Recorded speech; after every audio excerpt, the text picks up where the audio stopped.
This is the X-Zone Broadcast Network, broadcasting worldwide on broadcast affiliates and satellite program providers, including CNN Broadcast Network, Sirius Satellite Network, Star Media, Good News Radio Network, Angel Broadcast Network, Wiki Broadcast Network, and WPBN TV. For more information on the X-Zone Broadcast Network, visit us at www.xzbn.net.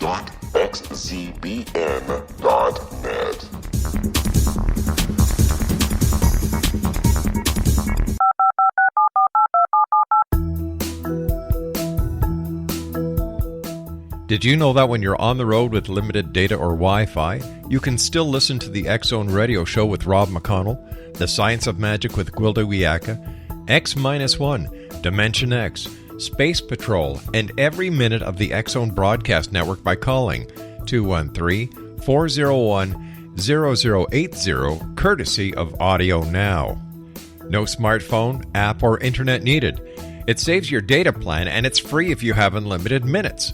Call 213-401-0080 to listen on any phone, anytime, anywhere. Remember, 213-401-0080 for the best of the paranormal, parapsychology, and sci-fi radio programming anywhere, 24/7, 365.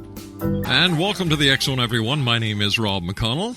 And as you know, we're coming to you from our studios in Hamilton, Ontario, Canada. Worldwide toll-free, 1-800-610-7035. My email address is xzone@xzoneradiotv.com. On MSN Messenger, xzoneradiotv@hotmail.com, and our website, www.xzoneradiotv.com. X-Zone Nation, my first guest this evening is Sanjay C. Patel, and he is the author of a book entitled God is Real, The Stunning New Convergence of Science and Spirituality. And you know, X-Zone Nation has been dreamt about for thousands of years. It's been pondered by the greatest thinkers. It's been searched by all the faithful throughout time. Now we have it. Definite evidence for God.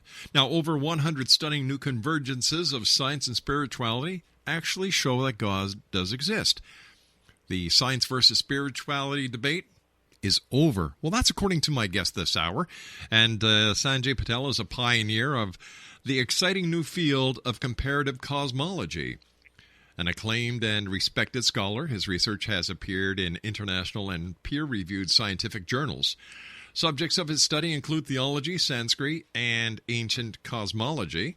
He studied in a traditional setting as a monk at an ashram in India and is a lifetime practitioner of yoga and meditation. Now, here's the website you're going to want. www.sanjaycpatel.com, and that's SANJAY, that's the alphabet C, PATEL.com. Joining me now from Houston, Texas is Sanjay Patel. And Sanjay, welcome to the X-Zone. Thank you very much, Rob, for having me on your show. I really appreciate it. Sanjay, the debate is over. How is the scientific community and the spiritual community taking the fact that, hey, God does exist? The debate is over. Let's move on.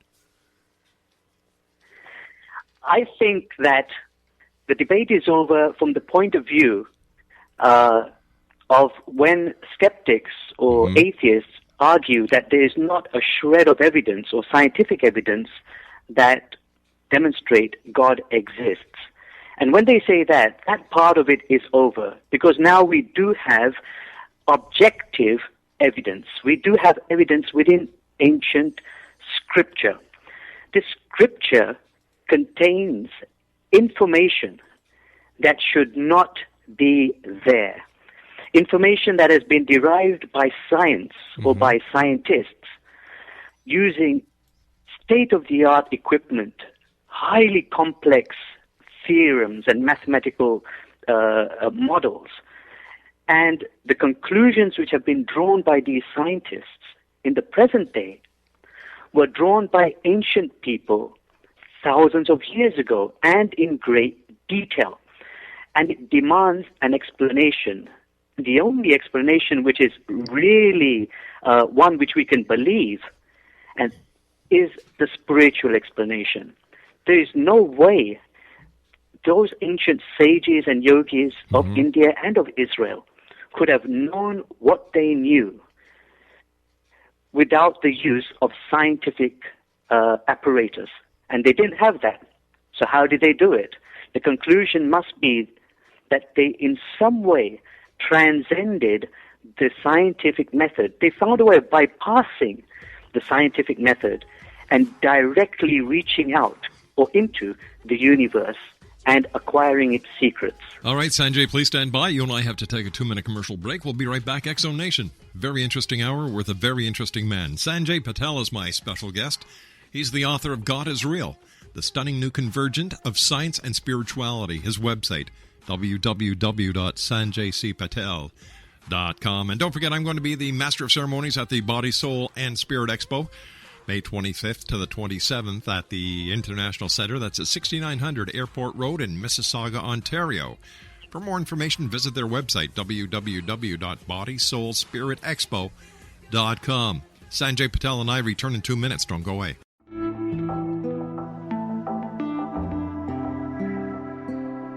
Take a step back in time and discover old Florida cuisine at Marsh Landing Restaurant in Fellsmere.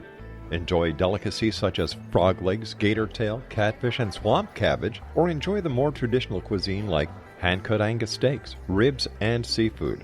Join us for breakfast with a southern flair featuring sweet potato pancakes, biscuits and gravy, and much more. Planning a party? Marsh Landing's private dining room can accommodate groups from 8 to 80 people. While you're visiting, enjoy the historic pictures, artifacts, and stories that line the walls. Marsh Landing is truly a unique experience. Marsh Landing Restaurant, 44 North Broadway in historic Fellsmere, or visit marshlandingrestaurant.com. Marsh Landing, old Florida cuisine at its best.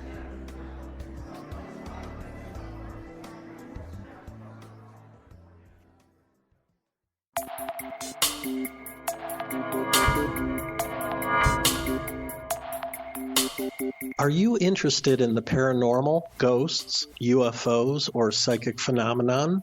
Join me, Tim Bartley, co-host of Talking to Spirits with Lightworkers Tim and Justina, coming mid-January 2017 to the XZBN. We will channel spirits live and talk to them, revealing all kinds of amazing information. Spiritual attachments will be found and removed on the show, and so much more. To find out when you can listen to Talking to Spirits with Lightworkers Tim and Justina, visit www.xzbn.net for listeners on both sides of the veil.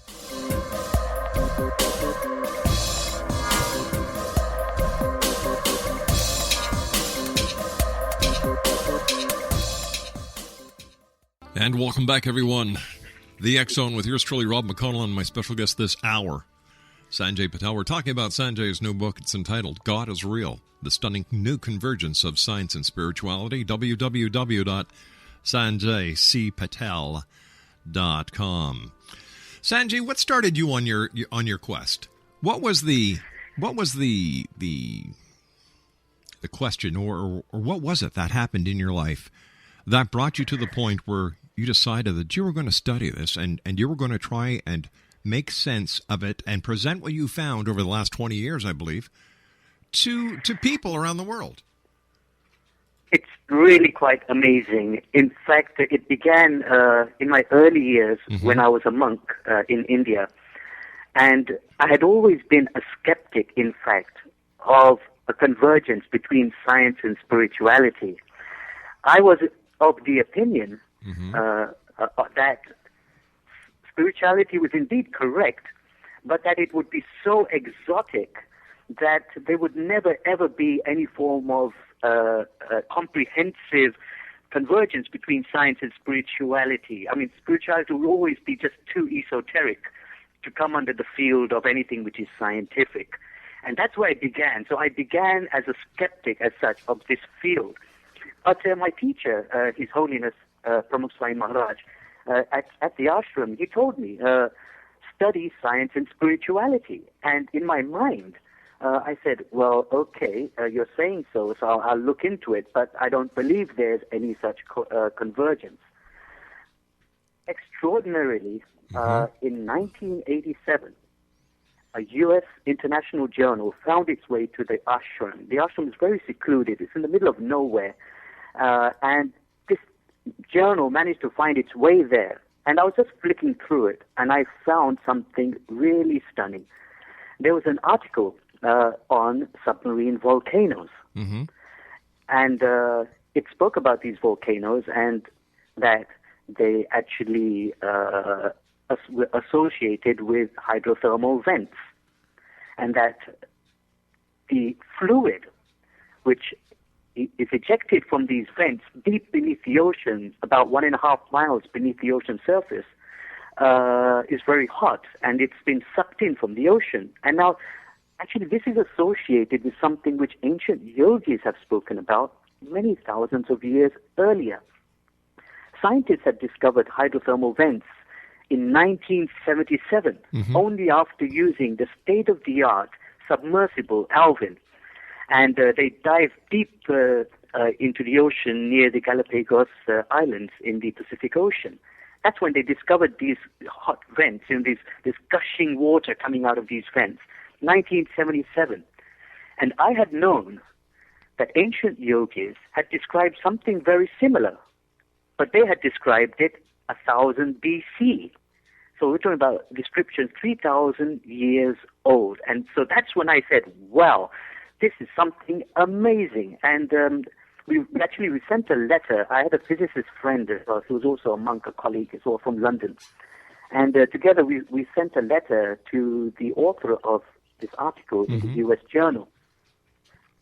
And we said, our ancient scripture contains similar descriptions, but they also say that the water emerging from these vents has been depleted of its salt. That means its salt content has been reduced.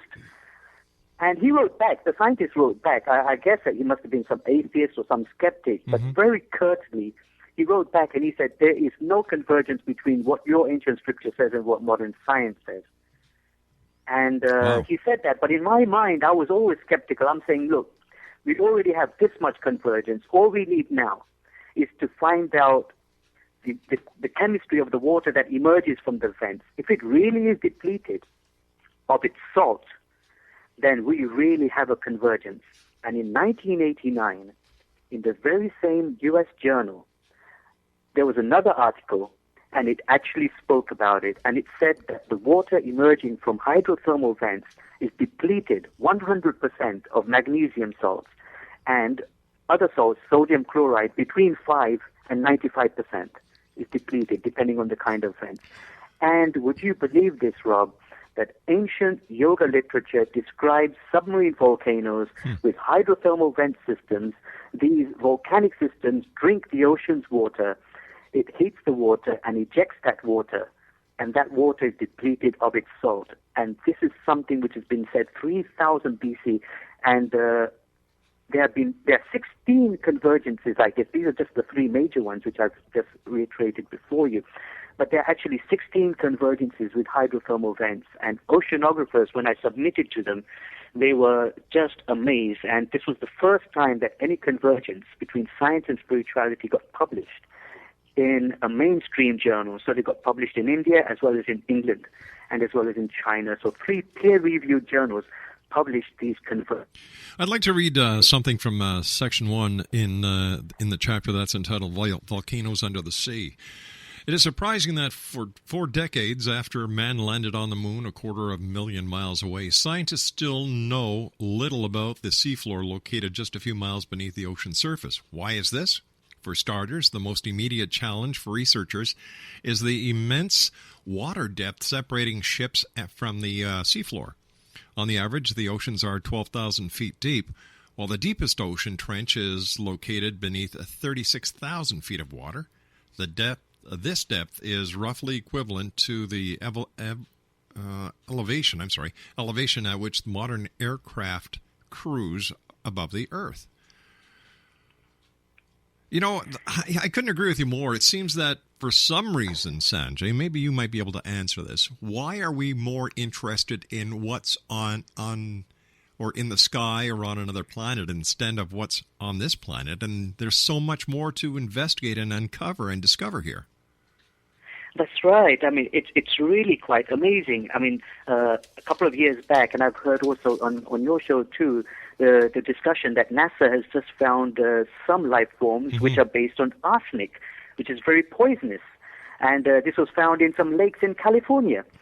So, I mean, we're looking for kind of extraterrestrial life, but in a way, similar stuff is right here on our own Earth, although, of course, it seems to have evolved here.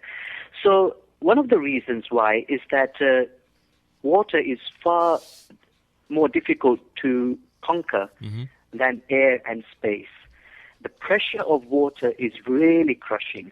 At just 1.5 miles or 2 miles of water on top of your head, and the pressure is equal to 2 tons per square inch. Even military submarines don't go that deep. They can't. You need a scientific vessel which has really been purposely constructed to counter that kind of pressure. And that's why we've been very slow to go there, to the bottom of the ocean. Now, you say that Genesis in the Bible also corresponds with modern science. How is that, Sanjay? This is one of the things that really blew me away. As I was a skeptic, as I said, of a convergence between science and spirituality, I began also as a skeptic between a convergence between world religions. And here I found that there's a convergence between ancient yoga literature, the cosmology described in ancient yoga literature, and the cosmology of Genesis. There is definitely a connection between the two, ancient India and ancient Israel. And that's what threw a lot of light onto Genesis and what enabled me to understand what Genesis is really all about. And the yoga literature, let me just, if I can just divert for a moment, has very, very similar descriptions as Genesis, but they are far more detailed. And those details enabled me to compare it very satisfactorily with our galaxy. More than 60 convergences of the cosmos described by ancient yogis converges with our galaxy and our universe. More than 60. And so this insight helped me to look at Genesis in a new way.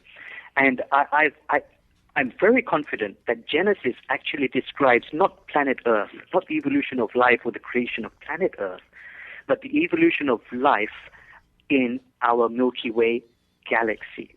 And it is there are 17 convergences with the Milky Way galaxy and the evolution of life within it compared with Genesis. So that's what I've seen. Genesis is a synopsis of a description of the evolution of our Milky Way galaxy. So could we say Genesis is actually the biblical proof that the Big Bang Theory is right? Absolutely. I mean, this is something which has also been overlooked. Many biblical scholars have noticed that the very first word of Genesis, Bereshit, implies creation ex nihilo, or something out of nothing. It implies that, I mean, it's not written explicitly, but the verb for creation in that first word of Genesis is very different from the word for creation used elsewhere in the Bible. And it kind of implies that what God creates is in a way different from what man creates. So they've inferred this, or they've implied that it shows a different form of creation from nothing, from ex nihilo. And we can confirm this by taking the age of Genesis is 6 days, right? The Bible in 2 places talks about each day being much longer than a human day or a solar day. And if we take the age of the universe, which is known today to be 13.7 billion with a B years old, and we divide that simply by 6 days, and we can find out the length of what each day in Genesis should be. And again, this is very comparative to yoga literature, which also uses the word day in terms of eons. The yoga literature, the cosmos of the yogis, also describes the creation in days. But the yogis explicitly say that it isn't solar days, but cosmic days, which are far longer in billions of years. All right, Sanjay, I hate to do this, my friend, but you and I have to take a news break and listen to a couple of commercials from the fine people that keep the show on the air. Interesting topic, Sanjay. Really interesting. Stand by, my friend. Exonation Sanjay Patel is our special guest. He's the author of a fascinating book, as you're listening to the author talk about it right now. God is Real, the stunning new convergence of science and spirituality. www.sanjaycpatel.com. We'll be back on the other side of this commercial break with the news as we continue here in the X Zone with yours truly, Rob McConnell. Don't go away. This is the X Zone Broadcast Network, broadcasting worldwide on broadcast affiliates and satellite program providers, including CNN Broadcast Network, Sirius Satellite Network, Star Media, Good News Radio Network, Angel Broadcast Network, Wiki Broadcast Network, and WPBN TV. For more information on the X Zone Broadcast Network, visit us at www.xzbn.net.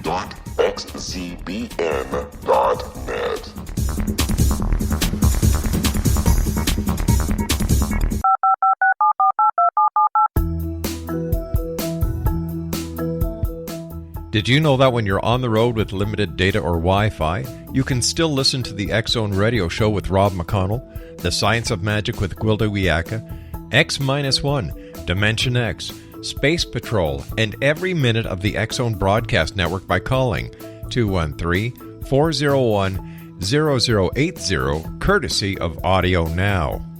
No smartphone, app, or internet needed. It saves your data plan, and it's free if you have unlimited minutes. Call 213-401-0080 to listen on any phone, anytime, anywhere. Remember, 213-401-0080 for the best of the paranormal, parapsychology, and sci-fi radio programming anywhere. 24/7, 365. And welcome back, everyone. My name is Rob McConnell. This is the X Zone, and we're coming to you from our studios in Hamilton, Ontario, Canada, and we're heard right around the world, throughout Canada, the United States, Central America, the Caribbean, South America, the Pacific Rim, Asia, India, Africa, and Europe.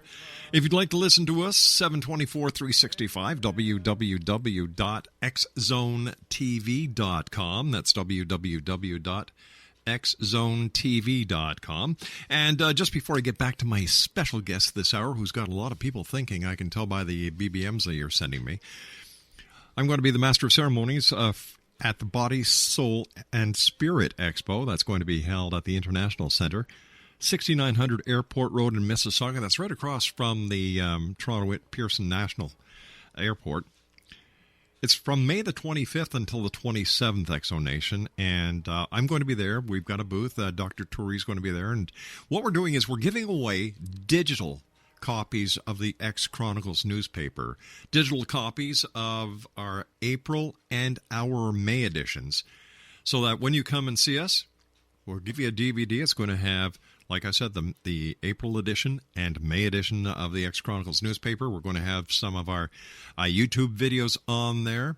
It's going to be something that you can take home with you. You can play it on your computer. You can download it. You can do whatever you'd like. That's our way of saying thank you for being the X Zone Nation over the past 20 years.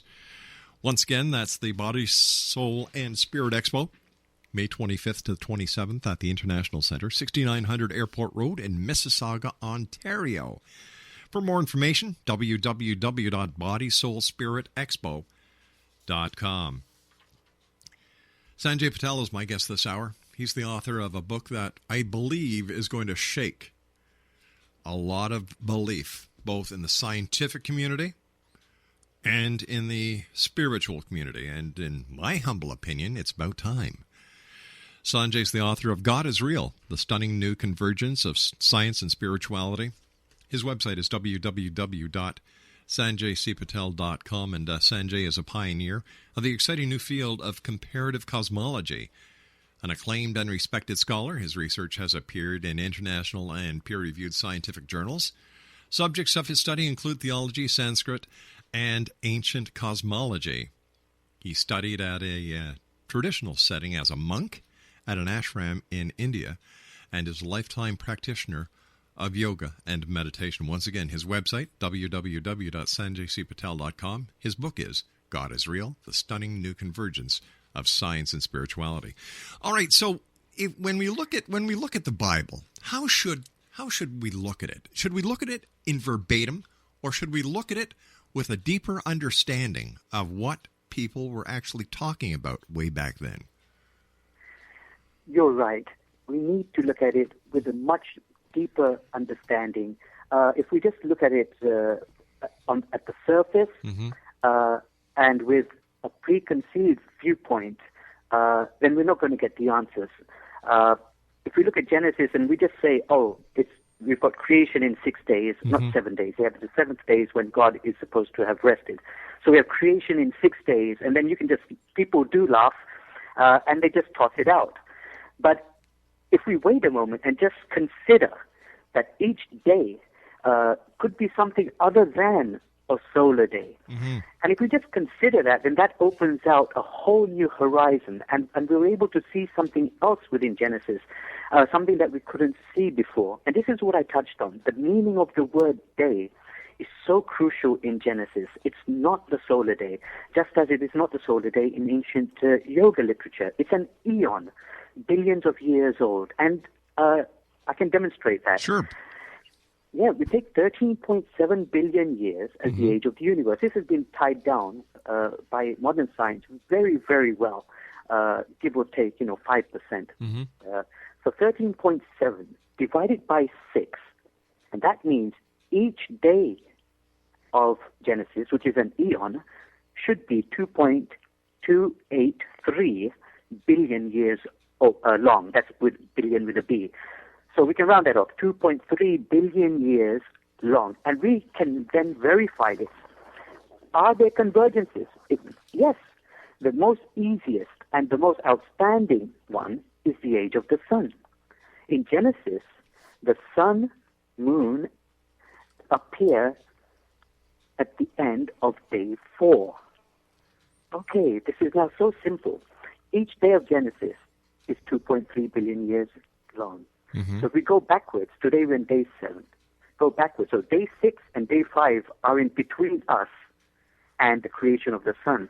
That means the sun should be 4.6 billion years old, according to Genesis. And that's if we divide it by 6, remember? And we get each day. And indeed, modern science says that the sun is 4.6 billion years old. This is not a chance or freak phenomenon. This is something which goes beyond chance. And if you look at all the other days as well in Genesis, the previous 3 days and the ensuing 2 days, they all match with evolution of life or the evolution of our galaxy. It is tremendous. It fits like a glove. So it sounds like Darwin was right and creationists are wrong. Yes, in that sense, Darwin was wrong only in the sense that if he believed it all happened through chance, as just totally blind, as far as the yogis of India and the sages of Israel were concerned, nothing happens by chance. It happens for a reason. And there is a divine transcendental power or energy in the universe that is guiding in the background, unseen, but guiding everything that happens in this universe. So, yes, everything happened according to what Darwin might have said or what cosmologists may be saying today, but not by chance. It happened because it was guided that way. Who guided it?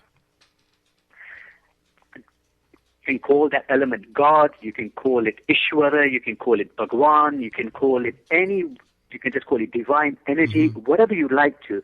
According to the ancient yogis, God is so indescribable, so immense, that there are no words to describe him or her or it or whatever. It goes beyond the mind, but we have to begin somewhere. We have to say something exists. We have to give it some sort of a name. So according to the different traditions of the world, people have chosen different names, and they've focused on different aspects of God. God is so tremendous, full of an infinity of sublime qualities. We can only count a few. We can only count compassion, mercy, love.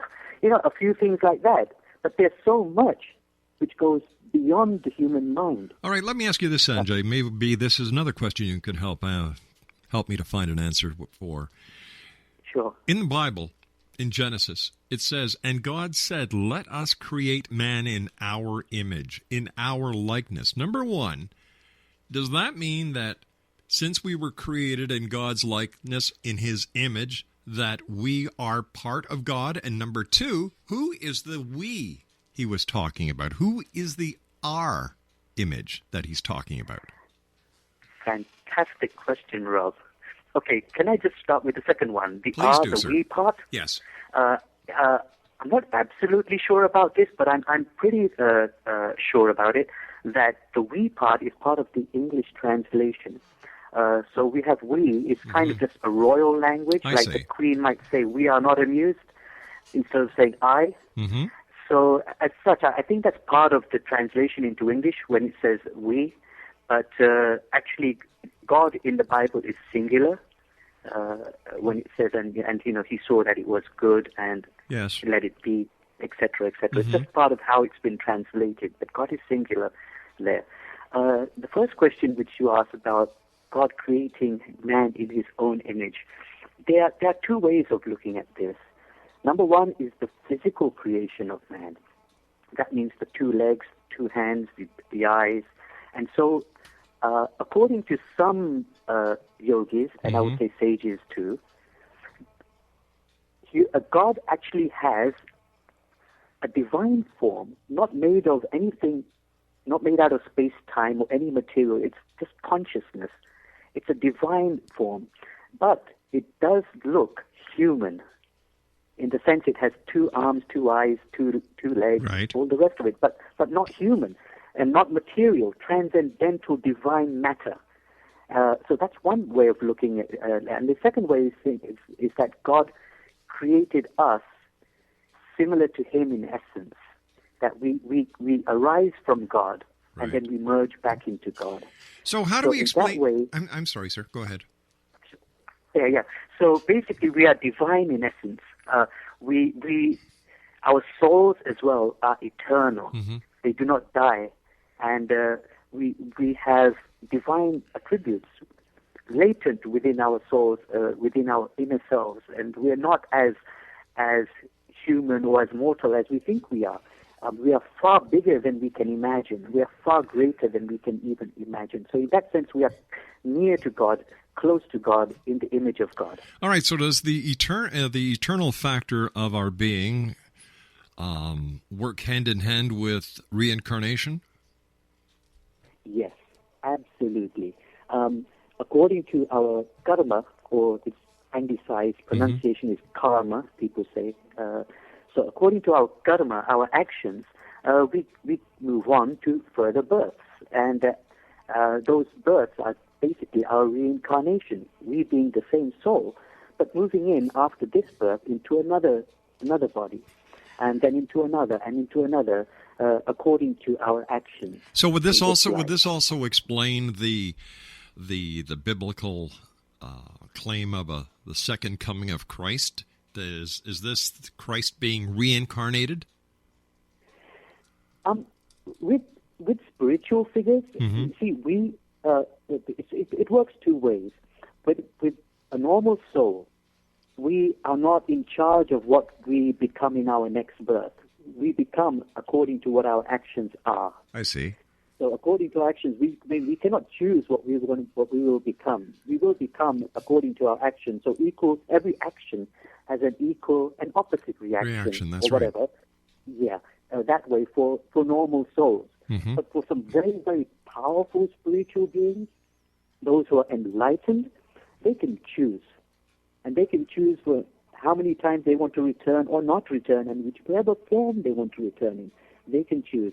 So as it would be for a powerful soul like Jesus, Yes. he wouldn't be actually reincarnated in the sense because of his actions, but because of his choice. So that's the distinction between us and powerful spiritual beings. Let me ask you this, Sanjay, if I may. How did the ancients acquire this all-knowing knowledge, if not through rational thinking or speculation? it was through the power of meditation. That this meditation is not just Eastern, it's not just a part of yoga. Meditation is when you sit still and you just ponder upon God. You ponder within, you silence the mind, and you just let every sound from the universe enter into your soul. When the mind is silent, that's when the soul can really hear things from the farthest distances. And so meditation is something which has been practiced throughout the world by any sage-like person. So yes, the yogis or the sages of Israel were able to acquire this information not through any technological instrumentation, not through mathematics, not even through philosophy, but simply stilling the mind and letting the information flow into them. So that's how they got this information about the universe, about the soul, about God, about all of these things. You can get that information if you just still the mind, silence it. All right, Sanjay, please stand by. You and I have to take our final break. Exonation, if you'd like to know more about what we're talking about, Sanjay has written a great book. And by the way, Sanjay, thank you very much for sending me a copy. God is Real, The Stunning New Convergence of Science and Spirituality. His website is www.sanjaycpatel.com. That's Sanjay, the letter C, Patel.com. Sanjay and I will be back on the other side of this commercial break as the X Zone continues with yours truly, Rob McConnell, from our studios in Hamilton, Ontario, Canada. 19 Sergeant Central. 19 Sergeant check. Officers on the scene. Hi, I'm Larry Lawson, host of Paranormal Stakeout. With over 36 years in law enforcement, I have learned a few things. The most important is the proper gathering and preservation of evidence is vital to putting the bad guy behind bars. It's no different in the world of paranormal investigation. Whether it's the search for the afterlife, cryptozoology, UFOs, and extraterrestrials, how we gather the evidence, preserve that evidence, and present it to a jury of our peers will make the ultimate difference in proving the existence of worlds and entities that are beyond our imagination. Join me, Larry Lawson, every week on Paranormal Stakeout when, along with my guests, we'll take a journey to prove with indisputable evidence what man has struggled to believe for centuries. Go to xzbn.net for the broadcast schedule and check me out at paranormalstakeout.com.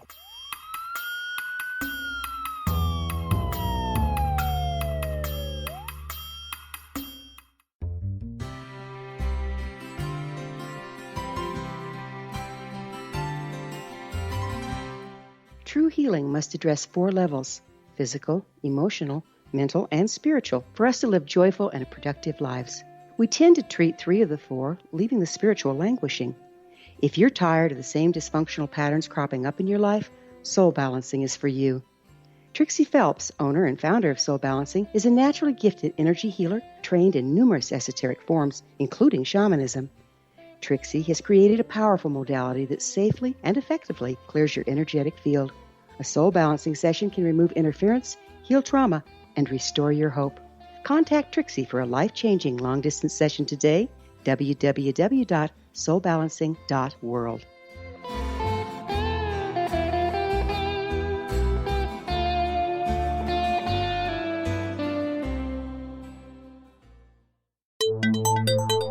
You're listening to the X Zone Broadcast Network, www.xzbn.net. X Zone Nation, my guest this hour, Sanjay Patel. His book is God is Real, The Stunning New Convergence of Science and Spirituality. Here's the website, www.sanjaycpatel.com. Sanjay, first of all, thank you very much for joining us. It's been a great hour. And is there extraterrestrial life as people talk about, flying saucers, little green men from Mars, little green men?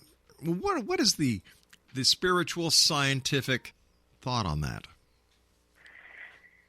Science is speculative on this, but most scientists are fairly convinced that there has to be life elsewhere. Of course, it hasn't yet been demonstrated, but just statistically, on a statistical basis and how the universe works, they believe that the universe must be filled with life.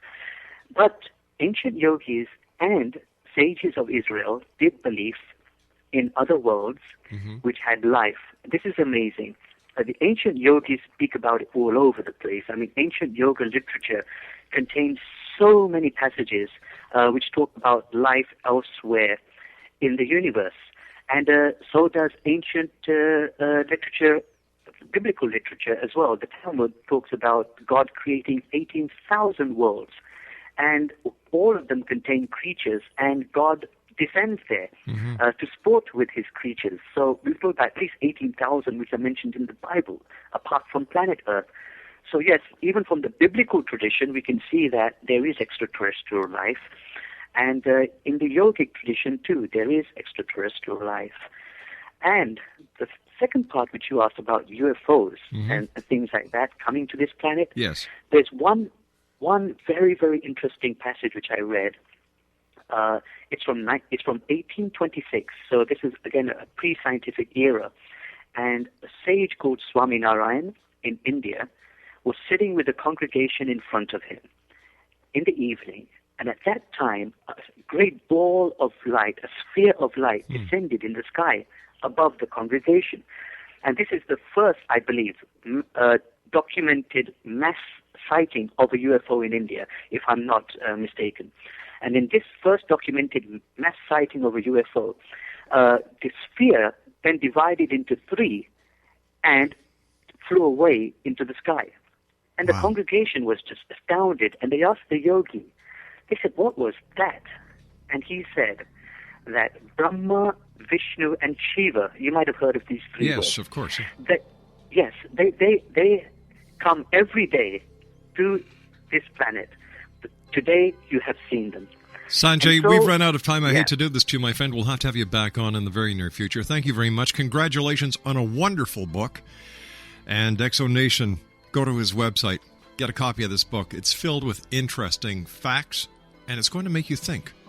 Spirituality and science converged. The debate is over. God is Real is the title of the book. Sanjay C. Patel is my guest to this hour, and his website, www.sanjaycpatel.com. I'll be back on the other side of the news at 6.5 minutes past the top of the hour as the X Zone continues with yours truly, Rob McConnell. Don't go away.